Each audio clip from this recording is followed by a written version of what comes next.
Japan को पीछे छोड़ दुनिया की चौथी सबसे बड़ी इकोनॉमी बना भारत। नीति आयोग के सीईओ बीवीआर सुब्रमण्यम ने दी जानकारी। बोले भारत की अर्थव्यवस्था 4000 अरब डॉलर की हुई।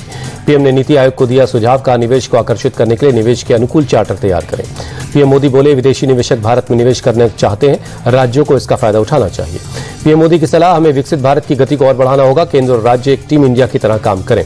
बैठक में सीएम स्टालिन की डिमांड, सेंट्रल टैक्स में राज्यों को 50% हिस्सेदारी दी जाए, तमिलनाडु की नदियों की सफाई हो। झारखंड के सीएम हेमंत सोरेन बोले विकसित भारत तभी होगा जब विकसित स्टेट बनेगा। नीति आयोग की बैठक के बाद बोले एमपी के सीएम मोहन यादव, पीएम के विजन से प्रेरणा लेकर मध्य प्रदेश को विकसित बनाने का संकल्प लिया है। नीति आयोग की बैठक में सीएम धामी ने जलवायु संतुलन, कार्बन सिंक का मुद्दा उठाया। हरिद्वार महाकुंभ के लिए मांगा सहयोग। आप सांसद संजय सिंह बोले नीति आयोग की बैठक का कोई मतलब नहीं, विपक्ष शासित राज्यों की समस्याओं को सुना ही नहीं जाता। नीति आयोग की बैठक के बाद पीएम मोदी से मिले हिमाचल प्रदेश के मुख्यमंत्री सुक्खू।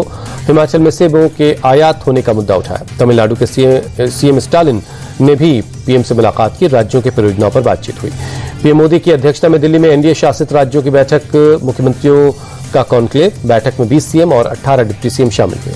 सर्वदलीय डेलीगेशन का नेतृत्व कर रहे शशि थरूर न्यूयॉर्क में बोले आतंकवाद के खिलाफ सभी देशों को एकजुट होना होगा। आतंकवादी हमलों के खिलाफ कड़ी कार्रवाई करने की जरूरत है।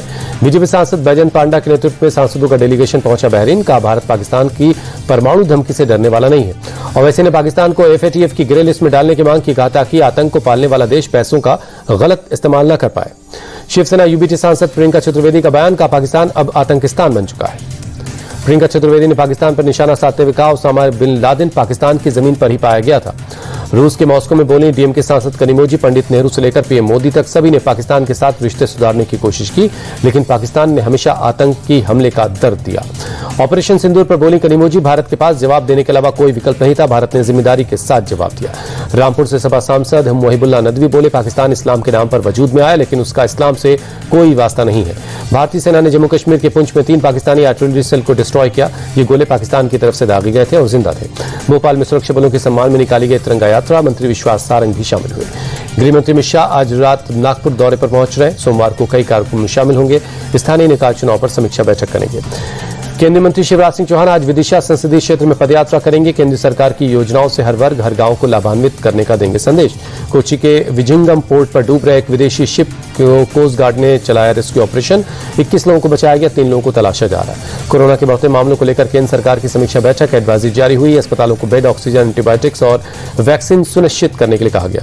शिमला के रामपुर में जगतखाना के पास बादल फटने से भारी नुकसान हुआ है। सैलाब की चपेट में कई गाड़ियां आ गई। मुंबई में भी बदला मौसम का मिजाज, शहर के कई हिस्सों में बारिश, तापमान में आई गिरावट। दिल्ली में देर रात हुई तेज बारिश के बाद कई इलाकों में सड़कों पर पानी भर गया। दिल्ली कैंट इलाके में एक बस और कार पानी में डूबी नजर आई। देर रात आए तेज तूफान और बारिश के बाद दिल्ली में कई जगहों पर पेड़ उखड़ गए। अकबर रोड पर 100 साल पुराना एक पेड़ गिर गया। नोएडा के सेक्टर 6 में एक निजी कंपनी में आग लग गई। दूर तक फैली आग की लपटें, आसमान में छाया काले धुएं का गुबार। लखनऊ में सीबीआई दफ्तर में एक सहायक सब इंस्पेक्टर पर धनुष बाण से जानलेवा हमला। सीसीटीवी फुटेज आया सामने, हमले का वीडियो हुआ वायरल। दिल्ली में fit India Sunday on cycle अभियान, केंद्रीय मंत्री मनसुख मांडविया भी शामिल हुए। साइकिल चलाकर फिट रहने का संदेश दिया।